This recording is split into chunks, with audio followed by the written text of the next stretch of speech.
get here? Welcome back to CWM and University, and today we're going to go inside the classroom and interview real people with real experiences. Come on.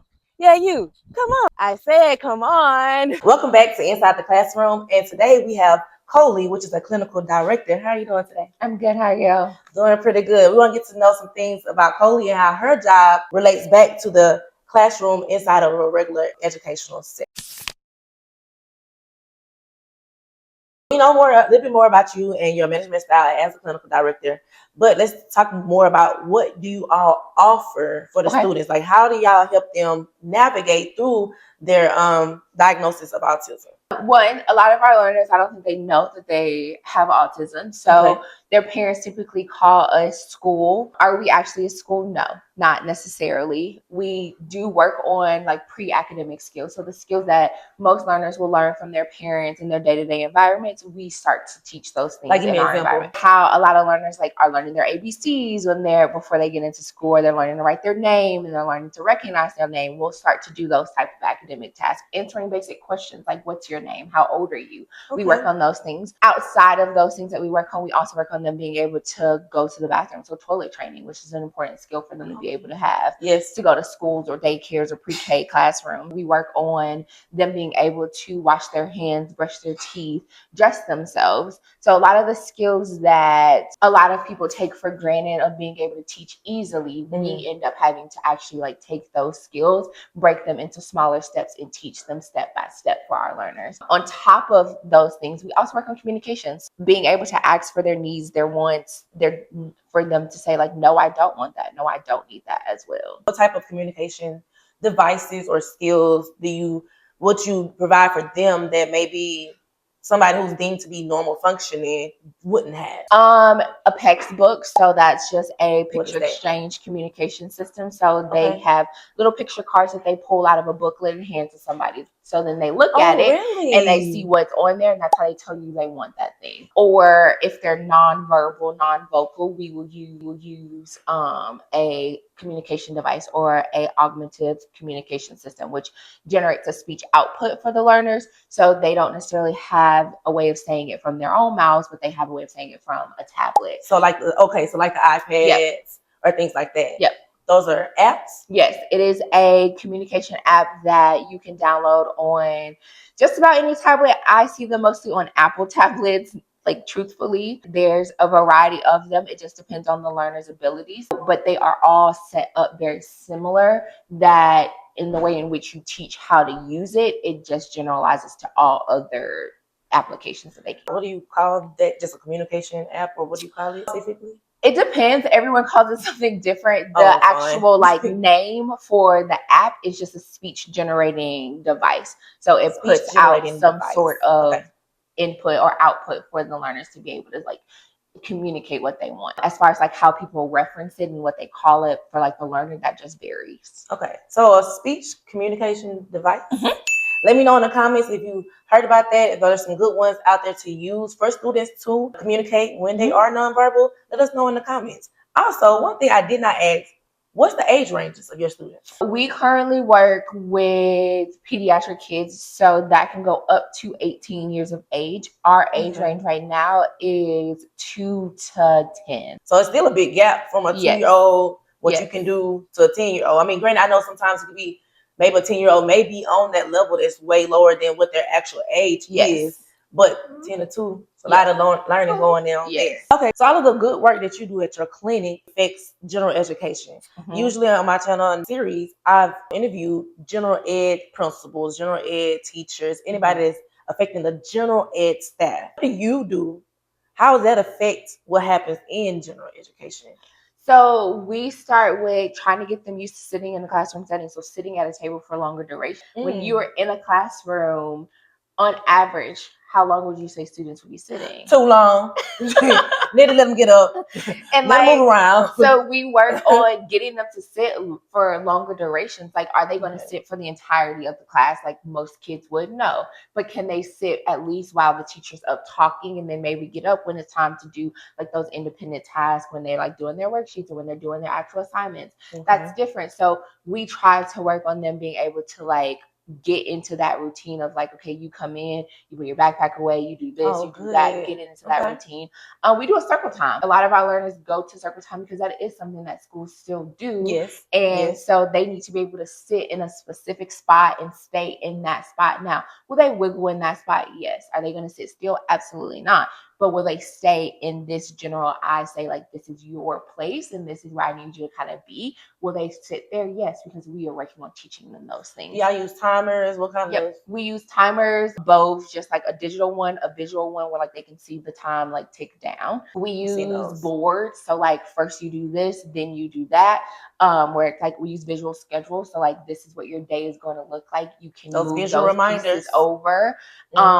We use all of those tools to be able to get them to sit and get them to just be able to be in those environments as much as possible. As a general ed teacher, I haven't considered the fact that students are getting services outside of school that are helping them be successful in my class.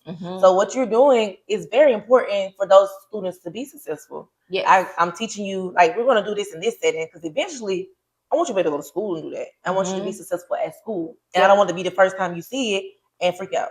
Because one thing I know about kids, they like routine. They like to know what's happening. They like to know the schedule, whether you feel like they should know it or not. They want to know what time we're doing this, what's next. And if you really think about it as an adult, I like to know what we're doing. I want to know what time we're going somewhere, what's on the agenda. Just like give me a rough draft of what's on the agenda. And I think a lot of people overlook how important that is for students. Yes. And then too, if I have autism, my brain probably works a little different, right? Definitely. And so I need something that I can hold on to. With the students I work with in general education, they had autism. I know if something changed, I need to let them know first. Yes. I need to let them know, hey, today, Roger, this is what's going to happen. And then I will announce it to the whole class.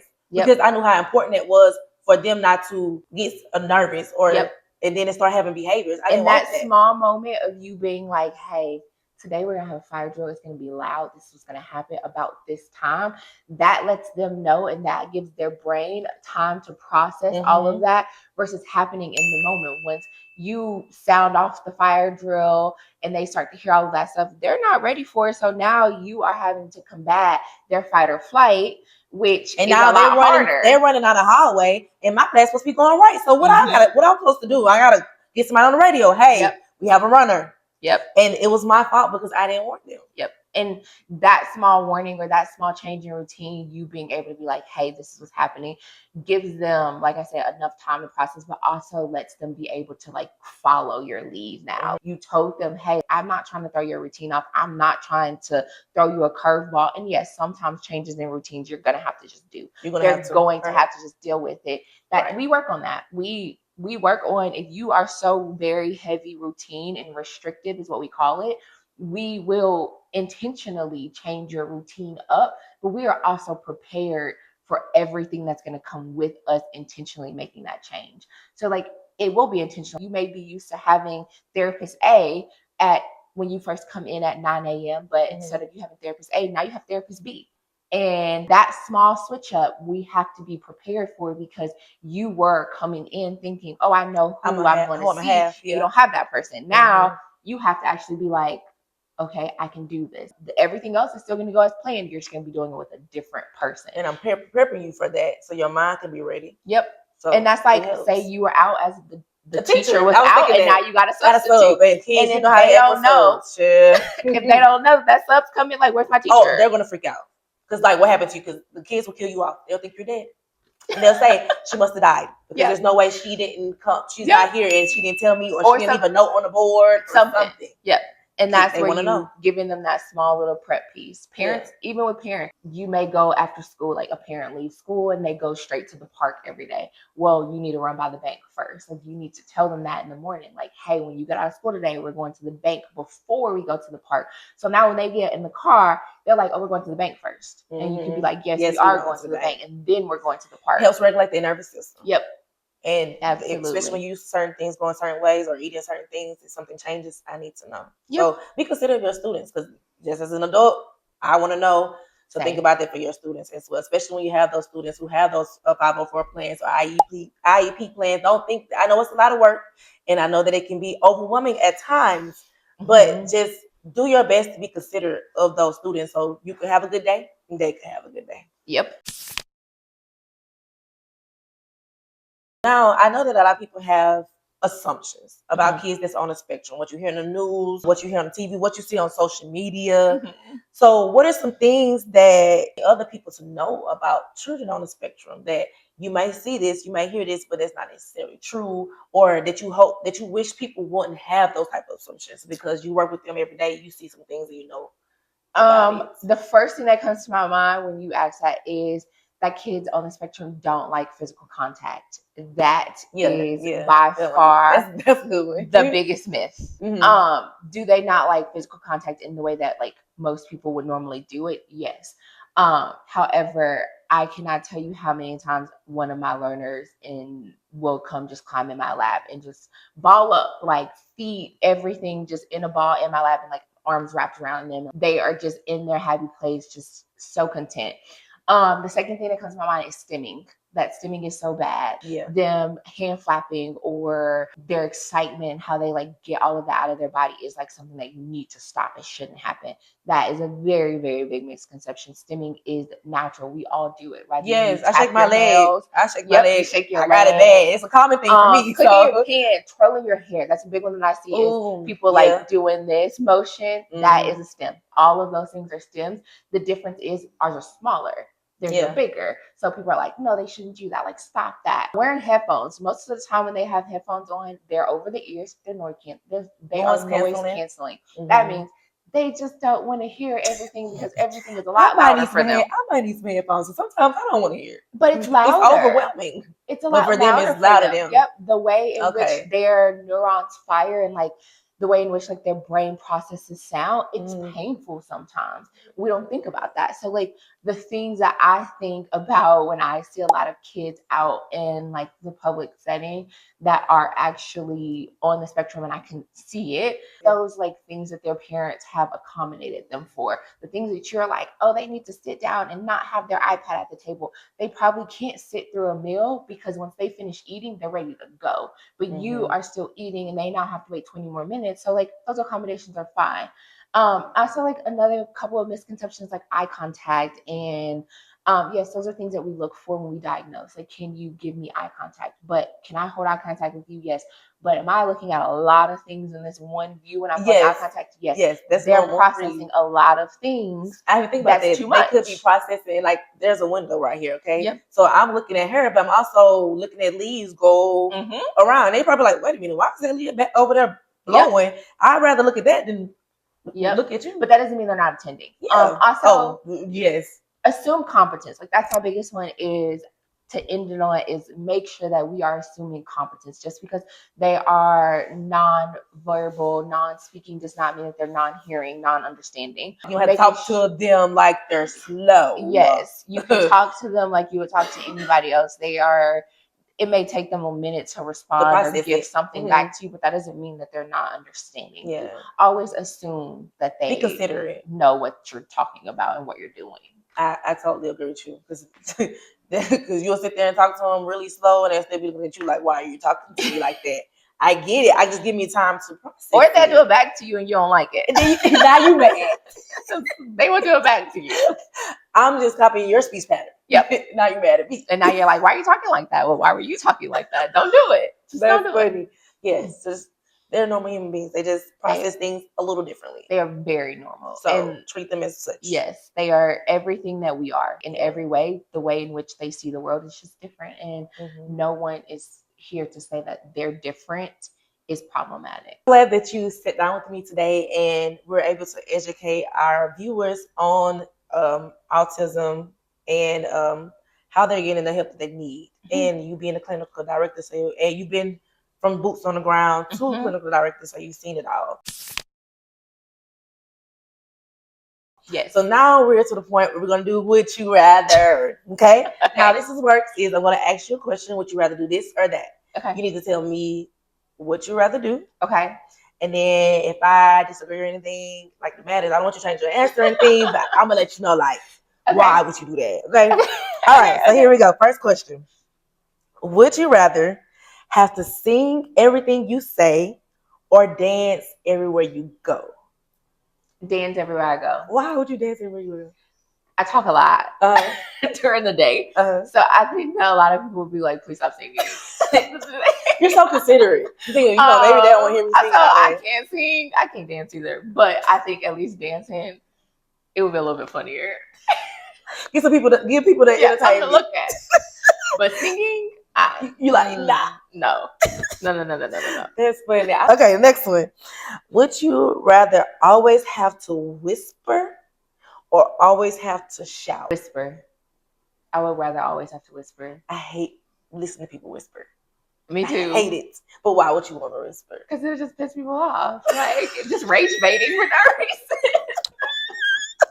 I think that would be like the perfect rage bait. Have you seen those videos where like they go, it's like McDonald's and they just start shouting at their order and they're like, I want a Big Mac. And people are like, why are you shouting? And they're like, give them a note, telling them they can't hear good. So they got to shout it, rage baiting. Yeah. Because if you come shouting or whispering to me, I'm gonna be mad either way. Don't start shouting at me. And then two, it's about whispering. I'm like, I can't really understand what you're saying. I think if you shout at people, they get mad quicker. Than if I'm whispering, they just be like, speak louder, and like, I can't. Like, I gotta whisper all the rest of my life. This is where I'm at. What would you rather do? Let us know in the comments. Would you whisper all day or shout all day? And you gotta let us know why. Tell us why. But if you shout all day, won't you lose your voice eventually? Maybe. You don't know. I don't know people who shout all day because I don't hang with them. I don't know nobody that shout all day either, so. Okay, next one. Would you rather have more time or more money? Ooh, more time or more money? I think I'd have to go more money because I got places I want to travel. I got places I need to be, and that costs money. Yeah, I got places I want to travel. Okay, that's valid. I think I got enough time right now, at least in the clock. Time on the clock. I got enough time on the clock. Okay. I think more money, be able to like do more, like travel more, enjoy more things, offer more experiences. Comes with needing more money. Yeah, when you have more money, you have more options. So yeah, girl, I'm with you. All right, next question. Would you rather have a small caseload with complex clients or a large caseload with simpler cases? A small caseload with complex clients. So why complex? What makes you like, oh yeah, I'm gonna do that? It's more rewarding once they start to finally make the progress. It's more of like, oh my goodness, look at this breakthrough that we just had. Also, it's harder, so it's a challenge constantly, and you don't really get bored with it. Like if I had, I think, a larger caseload with simpler, easier kids, after a while, this is a routine. We're just kind of keep doing this. But if I had someone that was a little bit more complex that I kind of didn't really know what to expect every day that I walked through the doors, and be like, okay, here we go for the day. And of course, like that could lead to easier burnout and things like that. But I think that having that excitement of, okay, every day is going to be a challenge and every day we can make a breakthrough is going to be like, okay, this makes it all worth it. All right, the last one for would you rather. Okay. Would you rather deal with constant cancellations or constant staff call outs? I have to pick. Yes. I said either or. That was the rules of the game. Yes, she has to pick. Pick. That's tough. Because I'm dealing with both right now in my day-to-day life. Ooh, that's tough. I'll take the cancellations. Cancellations. Yeah. I take the cancellations. Okay. Because when you understand, that's hard. It's hard. Oh, it's so hard. Yeah. Okay, that's a good question. Do y'all have substitutes? No, not technically. No. So you don't have somebody you call like, hey, I need a RBT today. I can call because we're a corporate company, we can call other clinics and be like, hey, do you guys have somebody that you can send over? Oh, okay. But essentially, like in my actual clinic, no, we don't have substitutes. We can sub in other people. Client calls out and a staff member needs it, then we can sub them in that way. If nobody's calling out and only a staff calls out, it's a little wacky. Yeah, we gotta rearrange some stuff.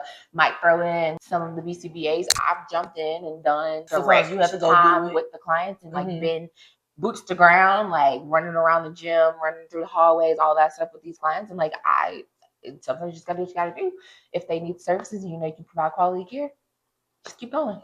When you're saying bust on the ground, run around the gym, what's your attire for work? I usually wear, if I don't have to do interviews and like I'm not having to be like the face per se, I'm usually in, because it's been cold, sweatpants and like a company t-shirt. Okay. Or I'll be in like comfy pants, like stretchy pants or something.